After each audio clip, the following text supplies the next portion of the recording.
Welcome back to IIT factory. आज हम एक क्वेश्चन कर रहे हैं, ये भी जेई एडवांस 2022 का ही ऑप्टिक्स का सवाल है। बहुत ही आसान सा सवाल था, कुछ भी नहीं था इसमें। बस आप बच्चे थोड़ा फिगर वेगर देख के आप लोग डर जाते हैं और क्वेश्चन को स्किप करके फिर आगे चले जाते हैं। कभी भी इस टाइप का क्वेश्चन आता है, चाहे कुछ ऐसा क्वेश्चन आ गया जिसको देख के ही आपको लग रहा है कि मुझे अटेम्प्ट नहीं करना है, तो वो क्वेश्चन और इजी क्वेश्चन होता है। जेई एडवांस वाले जो लोग होते हैं, जो पेपर सेट करते हैं, वो आपके माइंड से खेलते हैं। आपको देखते हैं कितना आप स्टेबल माइंड के हो। आपने अगर प्रैक्टिस किया है, कम से कम 100-200 सवाल आप ऑप्टिक्स में जरूर लगाए होंगे, आप जहां भी पढ़ते हैं, तो कोई भी क्वेश्चन आपको जेई एडवांस में आता है तो उसको आप करने के लिए जितना बेसिक कंसेप्ट चाहिए वो आपको मिला हुआ है। आप क्वेश्चन को आप देखकर जस्ट पैनिक होकर आगे पन्ना नहीं उल्टाया करो।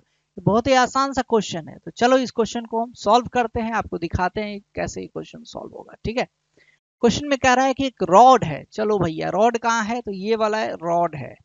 ठीक है, रॉड कहानी बनाता है, बस इसके कहानी को समझो और फिर उसका आंसर दो। कुछ नहीं है, ये जस्ट पजल है। ये क्वेश्चन जेईई एडवांस के कोई भी क्वेश्चन होता है पजल होता है, वो जस्ट कॉन्सेप्चुअल होता है। आपको एक बार पढ़ना है, डेटा निकालना है और उसको अपना जो भी फॉर्मूला आपने पढ़ा हुआ है वो सब अप्लाई करना है, आंसर निकलेगा। ठीक है, मजाल नहीं है क्वेश्चन का, ये क्वेश्चन नहीं बने। क्वेश्चन नहीं बन रहा है तो इसका मतलब एक ही चीज है, आपने पढ़ाई ही नहीं है।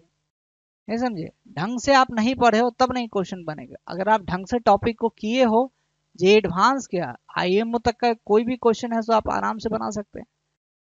तो चलिए, रॉड का लेंथ कितना है भाई? 2 सेंटीमीटर है। तो लिख लो भाई, इसका जो डिस्टेंस है टोटल 2 सेंटीमीटर है। एंगल कितना बना रहा है भाई? 2π/3। 2π/3 कितना एंगल होता है? इसको 180 से गुना करो, 60 दूनी 120 डिग्री होता है। ये कितना हो गया? 120 डिग्री एंगल है। ठीक है, with the principal axis of the thin convex lens. बच्चा बच्चा जानता है ये कॉन्वेक्स लेंस ही है। The lens has a focal length of 10 centimetre. चलिए, इसका फोकल लेंथ कॉन्वेक्स लेंस का +10 होता है भैया, लिख लो।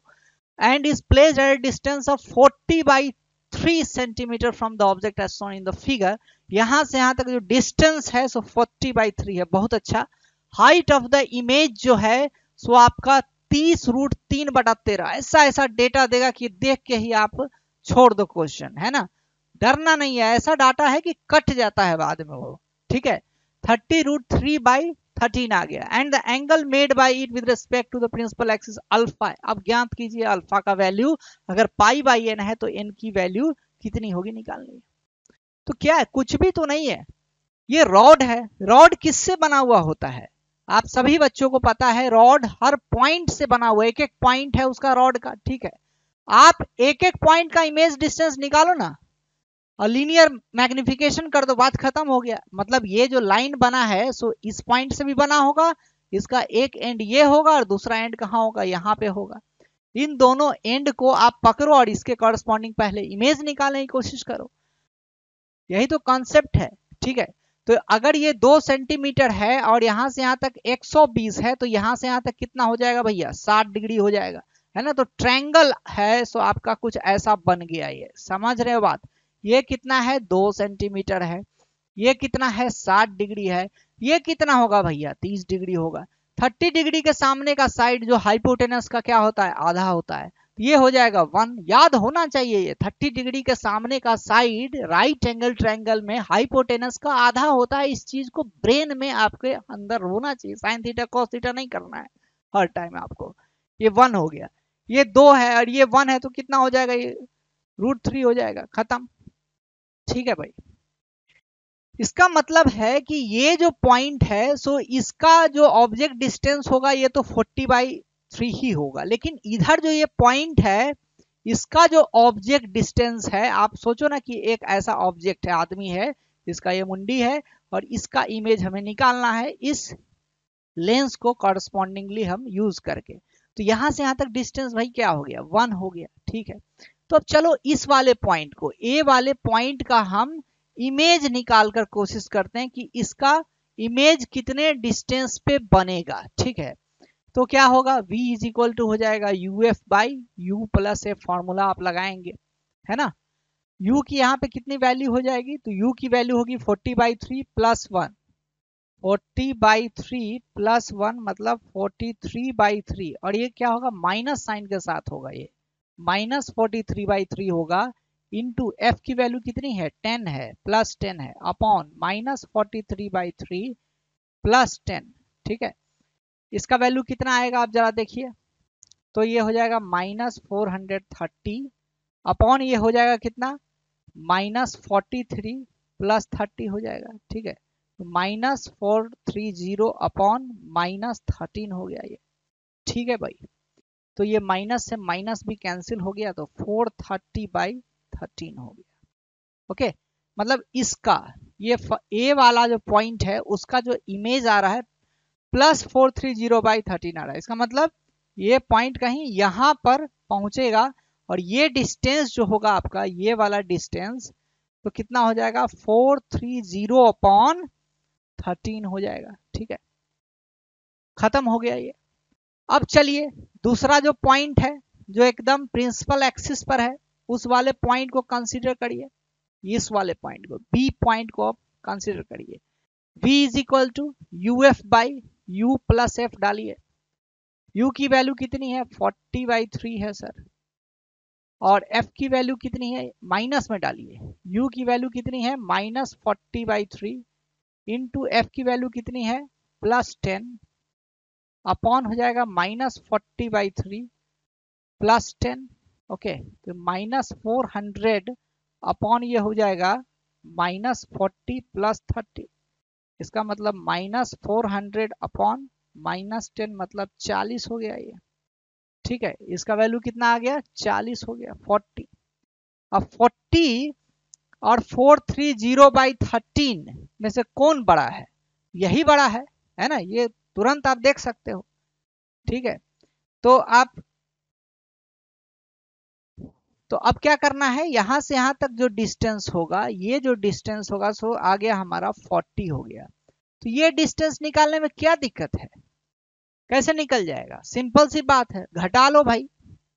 40 माइनस 430/13, 13 चौका 52/13, ये कितना होगा 90/13 हो गया, 90 बाई क्या हो गया ये 13 हो गया, ये डिस्टेंस हो गया भाई 90/13, ये डिस्टेंस क्या हो गया 90/13 हो गया, और ये डिस्टेंस कुछ दिया हुआ है। अब देखो सारा कुछ अब आपको निकल जाएगा, क्यों इतना ऐसा डेटा पेचीदा टाइप का दिया हुआ था।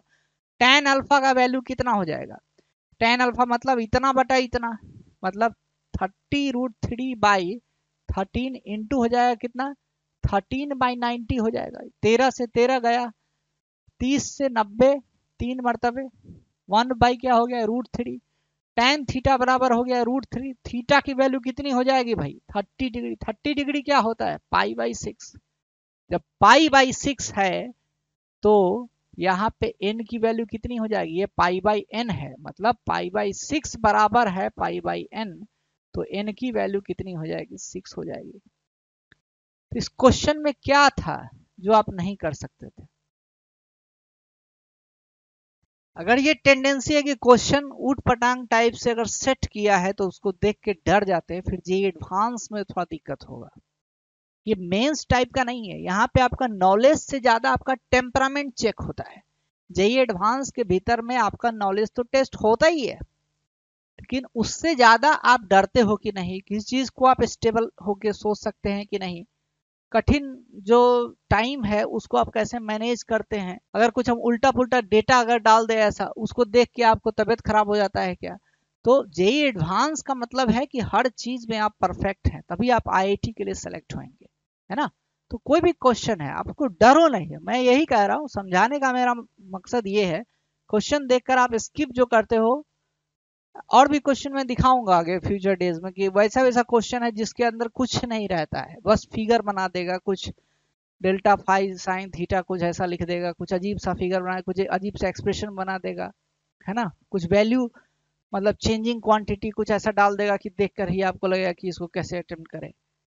तो आप कंसेप्ट को पकड़ो, कौन से टॉपिक का क्वेश्चन है, उस टॉपिक में आपने क्या क्या पढ़ा था, बस उसी को यूटिलाइज करना है, आपको कुछ नहीं करना है। आप अगर आप ध्यान दो तो कोई कारपेंटर होता है, तो उसके पास 4 से 5 ही टूल होता है, समझ रहे हैं। जो एक बढ़ई मिस्त्री होता है जो डिजाइनिंग का काम करता है, कुछ कुछ अपना, कोई आपका किचन सेट बना रहा है, कोई सोफा बना रहा है, कोई आपका बेड बना रहा है, कोई टेबल बना रहा है, तो उसके पास क्या है, 5 से 7 10 मान लो औजार है। बाकी उसको कौन चीज बनाना है तो उसी औजार से काम करेगा ना, कि हर चीज अगर नया कुछ अगर बनाना है तो फिर नया औजार खरीदेगा। वही बात है जेई में, आपके पास सेट ऑफ फॉर्मूले हैं, सेट ऑफ कॉन्सेप्ट्स हैं, क्वेश्चन नया नया आते रहेगा, टूल्स आपका उतना ही लिमिटेड रहेगा, उसी टूल्स को आप बार बार है सो रिफाइन करके कुछ नया क्वेश्चन में वही सारे टूल को आप इस्तेमाल करें, क्वेश्चन सॉल्व हो जाता है, क्वेश्चन सॉल्व हो जाता है, ये बात इंपॉर्टेंट है। वीडियो अच्छा लगा है तो वीडियो को लाइक कीजिए, चैनल को सब्सक्राइब कीजिए, मिलते हैं नए वीडियो में, तब तक के लिए पढ़ाई करते रहिए, धन्यवाद, जय हिंद।